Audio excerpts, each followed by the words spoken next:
তো আমরা আমাদের বোলপুর শিক্ষানিকেতন আশ্রম বিদ্যালয়ে যে আমাদের সবজি বাগান, যাকে আমরা বলছি কিচেন গার্ডেন, সেই কিচেন গার্ডেনের আমরা রয়েছে এই মুহূর্তে। আমাদের যে সকল পেঁপে গাছগুলো লাগানো হয়েছিল, সেই পেঁপে গাছগুলো এখন এই মুহূর্তে ফলন দিচ্ছে এবং বেশ বেশ ভালো ভালো সাইজের এই মুহূর্তে পেঁপে আমরা এখানে গাছে দেখছি হয়েছে।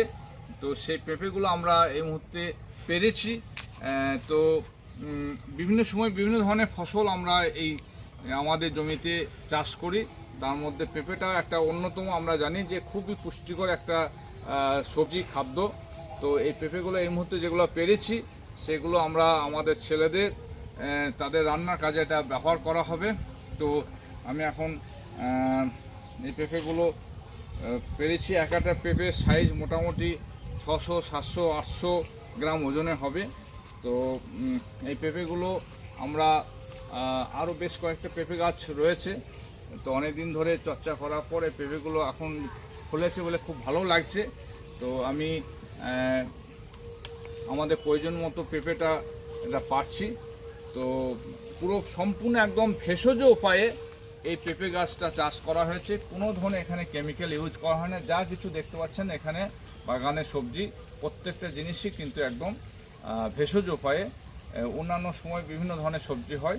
তো আমরা এই মুহূর্তে আজকে পেঁপেটাকে নিয়ে চর্চা করলাম এবং পেঁপেটা যা সহযোগিতা আমি পেয়েছি, আমার পাশে ছিলেন লক্ষণবাবু, সে লক্ষণ বিশ্বাস, উনি সর্বতভাবে সহযোগিতা করেন কী করে চাষ করা যাবে, কী করে চাষ করলে কোন ফলনটা ভালো হবে, কীভাবে ভালো ফলন হবে, সেটা উনি পরামর্শ দেন। সেই পরামর্শ অনুসারে আমরা এই সমস্ত যেটা ভাগান হিসাবে এককালে পড়েছিল ফাঁকা জায়গায় এলাকার, সেই ফাঁকা জায়গাটা আজকে পুরো শাকসবজি ফলমূলে ভর্তি হয়ে গেছে।